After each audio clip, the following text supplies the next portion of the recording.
My friends, today's video is don't sweat the little things. They are of no consequence and ultimately completely irrelevant if you can step back and outside of the picture frame.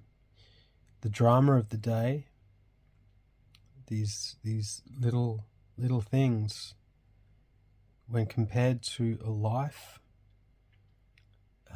and the fact that we must all let go and say goodbye to everyone and everything that we hold so dear.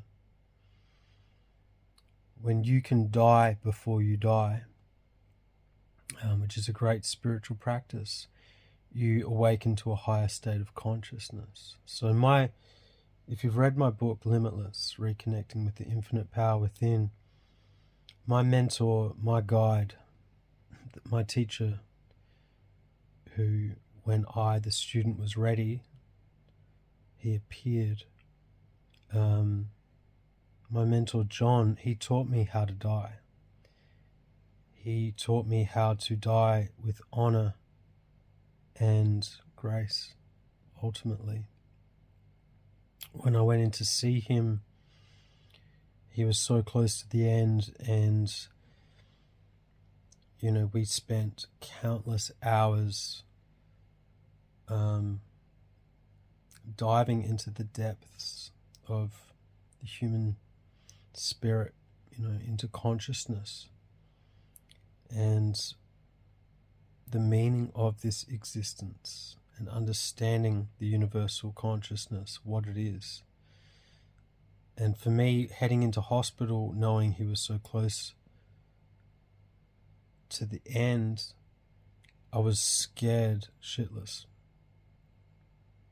I was petrified. I thought, if I go in there and he's lost that connection to spirit, and he's in fear, and it's all gone out the window, then where does it leave me? So Eckhart Tolle talks about people who are connected to the inner body, connected to the true self, becoming almost translucent at the end as death approaches. I think he says they appear almost translucent to the light. And that was John. That was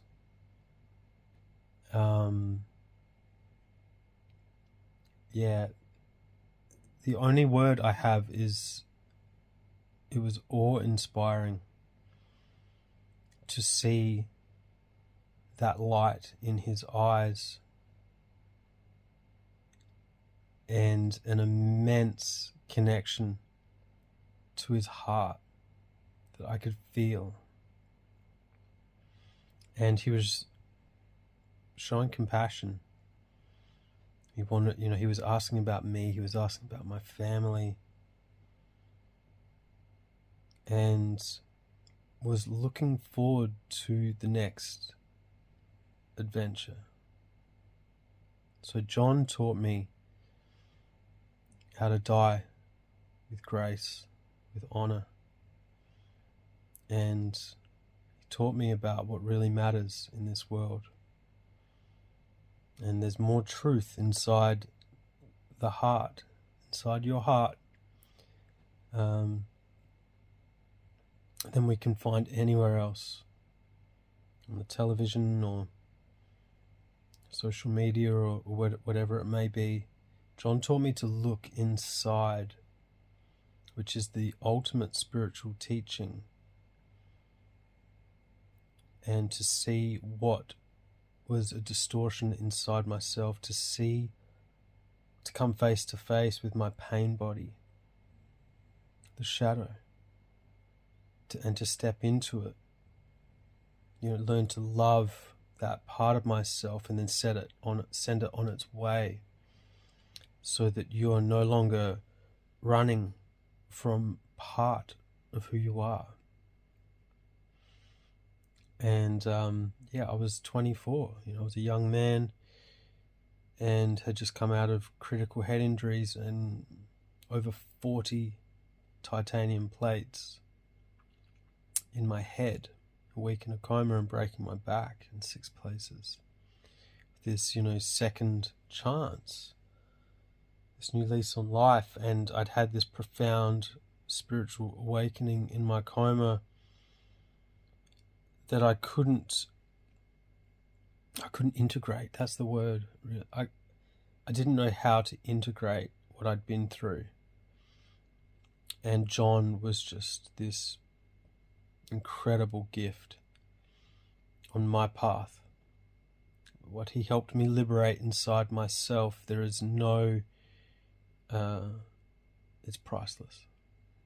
There's no amount of money that comes close to being able to be liberated and experience immense joy, creativity, and gratitude for this life. It's what everyone's searching for, really.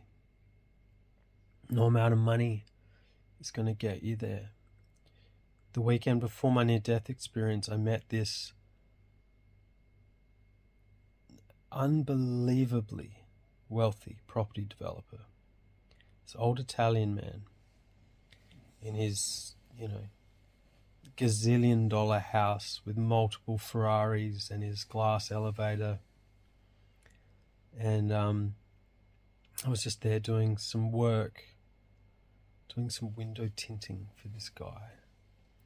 And I'll never forget, just before I left, he had his carer there. He was right at the end.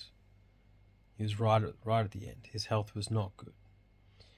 And he goes, "Hey, you got anything in here? In here?"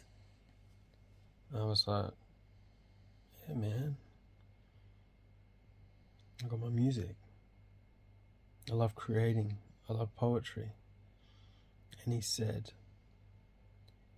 "The one thing that you can't live with when you get to my age is regret."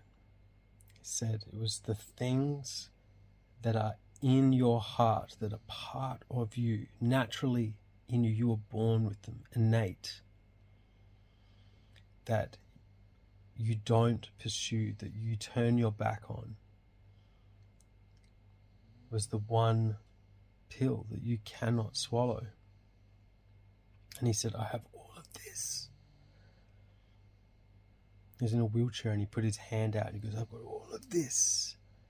And we got floor to ceiling glass looking out over the most perfect blue ocean I've ever seen, Italian marble everywhere. And he just said that he hadn't found it in the wealth. He hadn't found it in the possessions. He didn't find it in those Ferraris. That he'd been chasing an illusion. Okay, so that was a profound teaching for me. And 7 days later, my life was going to change forever. But the man who had it all, quote unquote, reminded me of what really matters. And he said it's in your heart. And that you can't find yourself in the material world. It's not there. So that's today's video, guys. Sending you light and love. Head to DamienHorton.com.